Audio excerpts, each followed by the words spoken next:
Welcome to the Caribbean Cricket Podcast, your one-stop shop for all things West Indies cricket. By the fans, for the fans.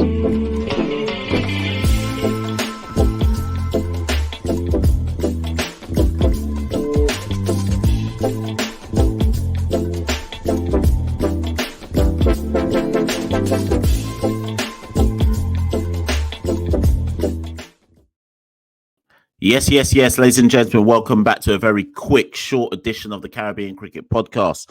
My name is Machel, St. Patrick Hewitt, one half of the Caribbean Cricket Podcast. And we're just going to do, literally a quick one. I'm going to chop this one up. Obviously, the Super 8s begin, at the time of recording, it's Tuesday evening. So I'm recording this just circa 10:30 Tuesday evening UK time. This time tomorrow will be about 3 hours away from the start of the first of the three Super 8 games that West Indies have against the old enemy, England, the down bad former colonial masters. We face them once again. And we have a series of three Super 8 games in a row where those of us certainly in the UK are going to have to risk life, body, mind, soul to watch these three West Indies games, go to work, mash up, no sleep, just rallying as hard as we can.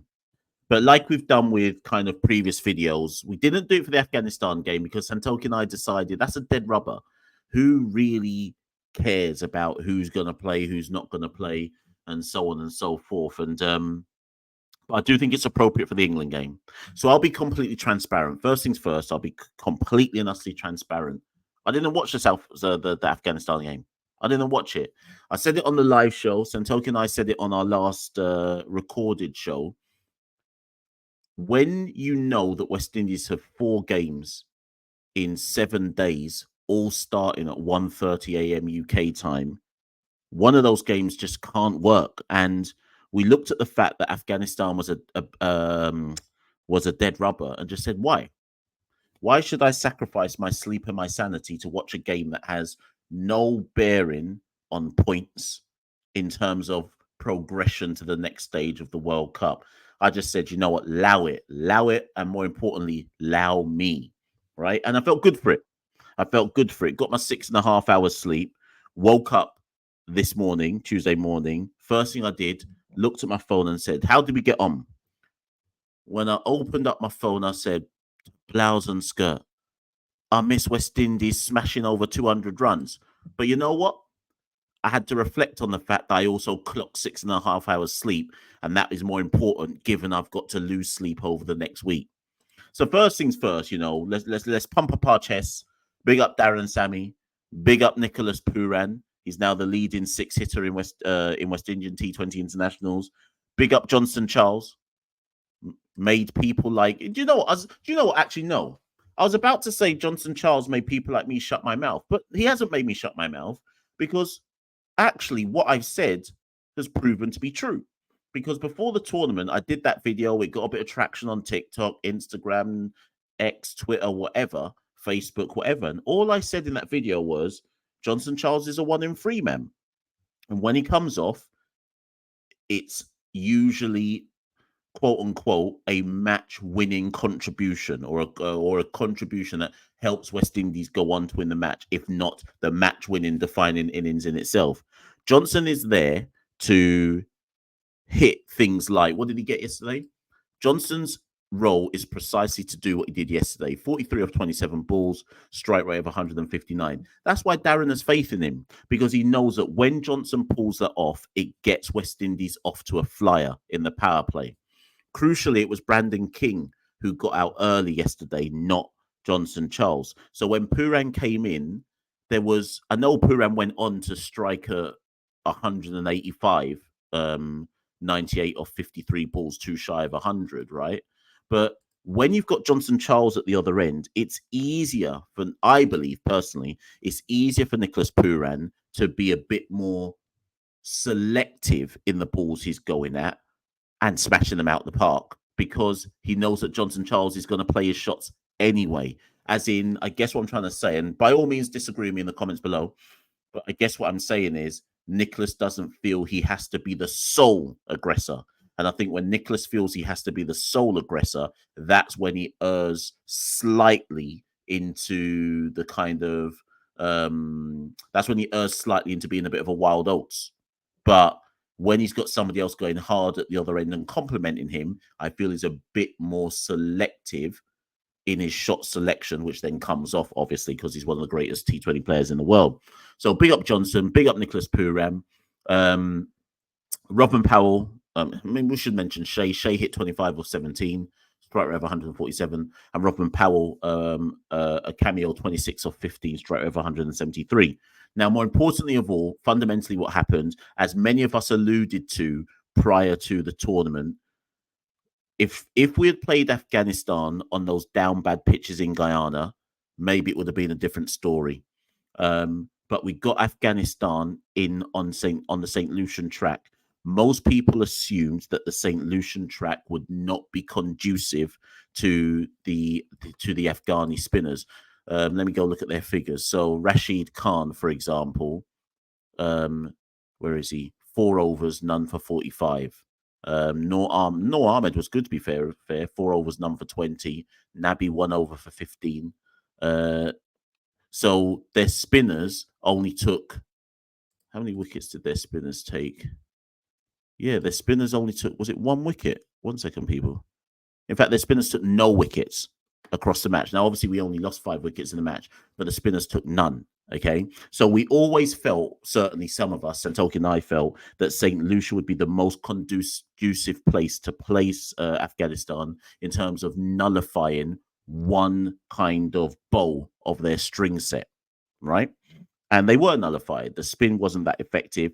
And they looked, to be fair, based on the highlights that I've seen, they looked slightly off the boil. That's not to denigrate or discredit anything West Indies did. We were on a flat track and we completely maximized first dig on a flat track. I mean, Afghanistan, where are we? Afghanistan won the toss. Am I not mistaken? They chose. I mean, we batted first, and if you're going to talk about the West Indies' strengths, right, you're going to talk about the fact that in most case scenarios, West Indies on a track like St. Lucia would want to bat first, put on the runs, and then trust their bowling to be able to defend it. And we basically got the best case scenario for what our skill set is as a team. We know going into England that the England game, that we're playing at St. Lucia once again. So we already have an idea that this is going to be a 6 hitting track. This is going to be a boundary hitting track. Just looking at the West Indies innings, we hit a total of 12 sixes in our total of 218. And how many fours? 14, 15, 16 fours. So 16 fours and 12 sixes. Let me just do some quick maths. So 216. 72 runs came in sixes, and 4, 6, 4, 2, 4, and 64 runs came in fours. So we just quickly add that up together. 6, 7, 7. So 136 of our 218 runs came in fours or sixes, boundary balls, in essence, right? So the St. Lucian track plays to our skill set. So we know going into this England game, the first Super 8 game, yes, whether it's on the same track or one adjacent to it or whatever, we know that it's going to be, well, we expect, I should say, that it's going to be relatively flat. We expect that that will play into our skill set. However, we must acknowledge at the same time that England will feel that type of track also plays to their skill set. Obviously, they haven't played in fact, let me just look at that. Where have England's games been? Have England played? I don't think England have played at St. Lucia yet. Sorry, people, I should have double checked that. I don't think they've been to. Yeah, they haven't been to St. Lucia yet. England's games, if I'm not mistaken, have been at Barbados and Antigua. I'm sure somebody's going to get in the comments below and say, "You don't even know." Of course, they played at St. Lucia, but to the best of my knowledge, they've not played at St. Lucia yet. So we've got first look at what the track is like, albeit essentially 48 hours before the game even starts. England have had a longer rest than us, but don't have the pre-game knowledge, I guess, of playing at St. Lucia. But ultimately, what I'm saying is England have a similar six hitting focus. Players like Butler, Salt, Livingstone, Bairstow, Moeen, etc. They have players that also Harry Brook. They have players that also like to take it downtown. So it's going to be one hell of a clash. It's going to be two teams with two very similar styles, probably going at it full throttle, trying to out hit the other. So for me, this game is more so going to come down to two things. I'm really thinking this England game may come down to who wins the toss and who bowls better. I think if you win the toss in St. Lucia, you're looking to bat first. But then even then, it's still about who's going to bowl better. As a West Indian side, we already know, based on the tournament experience so far, Hussain and Multi are a lock. We know they're bowling their 8 overs. Obviously, we have to think about will Chase come back in, so on and so forth, left-handers, this, that, and the third, right? But we know already that Hussain, Multi, Dre, Alzari are locked in. We know that that's at least 4 of our bowlers, right? And we'd like to believe that Hussain and Multi will continue to take wickets, continue to be relatively economical, and kind of choke sides out up front with Akil, in the middle with Multi. So we'd like to believe that we got 8 overs locked in. We don't know how the extra pace of Alzari will go in St. Lucia on a flat track. I'm fairly certain England may well be eyeing it up. We don't know how Dre's going to go, although Dre, for me, has been bowling very well in this tournament. But there are definitely some question marks now based on the Afghanistan performance as to, well, what is the best team to play England? And ultimately, for me, there's only one real talking point. Chase, you have to believe, comes back in for Hope. There will be some people who will be like, no, Hope showed me enough. You know, Marlon Samuels in his da da da da. The simple reality is this: do you believe that Darren Sammy and the think tank will want to go in against the game? Sorry, let me start again. Do you believe that Darren Sammy and the think tank will want to go into the game against England with only 5 bowlers? They did in the Christmas series where we won 3-2. But do you think on a flat track in St. Lucia that they will risk going in with 5 bowlers only against a team that has the hitting power that England has? I suspect they will want Chase's overs in case one of those 5 bowlers takes some tap. That's my personal belief. So I think Chase walks back in for Hope. I don't think there's any real question mark about that. Some people will say stuff about, but MASH, England, and they don't have as many left-handers and this, that, and the third. But again, I ask you again, do you think they will want to go into this match without a 6th bowler? So I just feel that Chase comes back into the side, and obviously he will play the role of trying to consolidate if there is some level of collapse. Come up front if we've got a foundation. So come in early if there's a collapse, or maybe come in a bit, or maybe push down the order if we're going on real good, or maybe come in a bit later if there's a mini collapse. I don't know. Okay. But we know the kind of role Chase plays. So really then the only burning question mark that everyone should be asking themselves is, does Obed McCoy keep his place? Now, for those of you who don't know, Romario Shepherd wasn't rested or dropped, so to speak. Romario Shepherd's partner gave birth to his 2nd child, so he flew home to be present at the birth and is due back in St. Lucia, well, probably today, actually, at the time of recording. Probably got back around now, or probably a bit earlier in the day. So Romario wasn't rested, Romario wasn't dropped, but at the same time, maybe they would have made that change anyway. Maybe they would have given Obed McCoy a game anyway. Now, Obed McCoy, in his first stint in the World Cup, the person who wouldn't even have been in the World Cup if Jason Holder didn't get injured, bowled 3 overs, 3 wickets for 14 in St. Lucia. Very familiar with the conditions, obviously, at an economy rate of 4.66. And by all accounts, I mean, I watched the highlights only, but based on what I saw, Obed bowled well. The figures say that anyways, but also what I saw, he bowled well. And that's a no-brainer because, again, anyone who studies Obed McCoy knows he offers so many skill sets to balance out this West Indian attack. Can bowl in the power play, can bowl at the back end, has the most variety of deliveries, the quicker one, the slower one, the off-cutters, the left-hand angle that no one else really has in the team, etc. Obed came in for Romario, which technically made our batting one drop weaker. So instead of batting down to 8, we batted down to 7. Now, there have been some people within our CCP Discord chat, some who've messaged on TikTok, Facebook, X, whatever, who have said, this is how we should have been. This is how the team should have been set up from the beginning. Neek's longtime listener, supporter, friend of the podcast, has said from day one of this tournament that the best teams in this World Cup have 4 out and out bowlers. So against Afghanistan, we got what Neeks was talking about. Akil, Alzari, Gudakesh, and Obed, 4 frontline bowlers, not 3, and then some, depending on what you call Romario Shepherd and Andre Russell, some bowling or batting all rounders, then a Roston Chase bowling or batting all rounder. But you start off first and foremost with 4 frontline bowlers, then make the rest of your bowling up with your all rounders, right? We finally got that. And Obed put a case up to say, I should be starting. Here's my argument. Romario went to the birth of his child. He wasn't dropped. He wasn't rested per se. Romario has played Romario played the first 3 games of this tournament. Is Sammy ruthless enough to say, well, you know what? Yeah, you went for the birth of your child, but Obed played in your place and he was too good on the same track we're going to have to play against England. Sorry, you're out.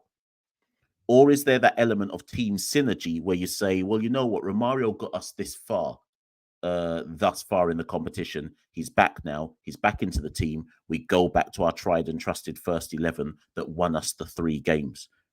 For Obed to play, there has to be an element of ruthlessness about the selection. I don't even know where I stand. I'm not doing this video to tell you this is the team that should play. I'm just doing this video to say these are the things we have to think about.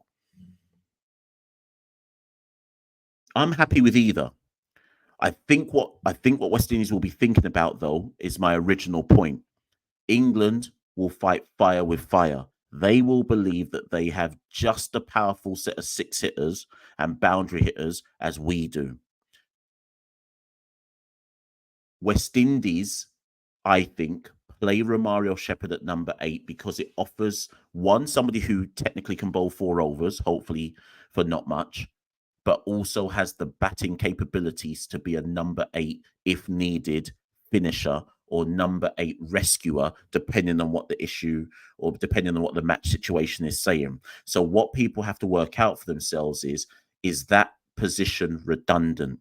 Should West Indies ever be lining up in terms of trying to win a World Cup where you're asking your number 8 to bat and try and win matches rather than bowl and try and win matches? Should your number 8 be a batting, finishing all-rounder, or should they be an out-and-out frontline bowler?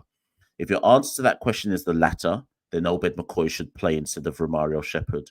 If your answer to that question is the former, in that you want the security of a number 8 who can come in if West Indies have fluffed their lines and either play a late cameo or rescue act to chase down the total, whatever it might be, then you probably need to go with Romario Shepherd.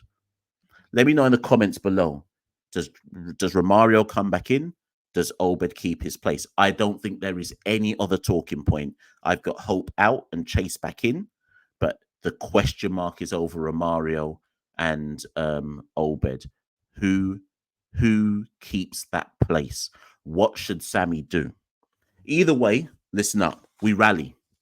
We rally. If there's one team that we all 100% rally against, where all of the kind of naysayers and doom mongerers and gloom collectors and all of that, if there's one team that we all unify against, it's England for sure. That's the one team where we all say, nah, bun them, defeat them, and defeat them badly. So we rally for sure. We rally for sure against England on Wednesday night. And then we can talk after that in terms of what we have to do against down bad USA. And we'll leave South Africa for later on in the tournament. So get at me, comments below. Who should play versus England? Obviously, you can comment on the Afghanistan match as well. How pumped were you? Did you read anything much into that? Actually, the last thing I'll say, I did say in the Discord group, maybe I said it on the live show as well, my view on Afghanistan was always the same thing. I think that lots of fans, media, whatever, had already decided their narrative about the West Indies team prior to that Afghanistan match. So whatever your narrative is or was, you just looked for the Afghanistan match to prove that narrative. So if your narrative was, for example, West Indies can win the World Cup, then you'll come out of that match saying West Indies can win the World Cup. If your narrative was Brandon King hasn't fired yet, then you'll look at that and go, Brandon King hasn't fired yet. So I think it was those to me dead rubber matches are just narrative confirmation bias matches. My narrative going into that match was, this is a dead rubber. It doesn't affect anything. Bun the match. I'm going to sleep so I can be fresh for the Super 8s. And the narrative was proved. I got 6.5 hours sleep. I bun the match, and now I'm fresh. So I just think the dead rubber match was just a narrative proving match, depending on whatever angle you were coming from. Big up everybody, though. Big up Johnson Charles. Big up Nicholas Puram. Big up Darren Sammy. Big up St. Lucia. Big up West Indies. Rally, rally, rally, rally, rally round the West Indies. See you lot soon. We rule the cricket world. Now the rules seem coming. Welcome to the Caribbean Cricket Podcast, your one-stop shop for all things West Indies cricket. By the fans, for the fans.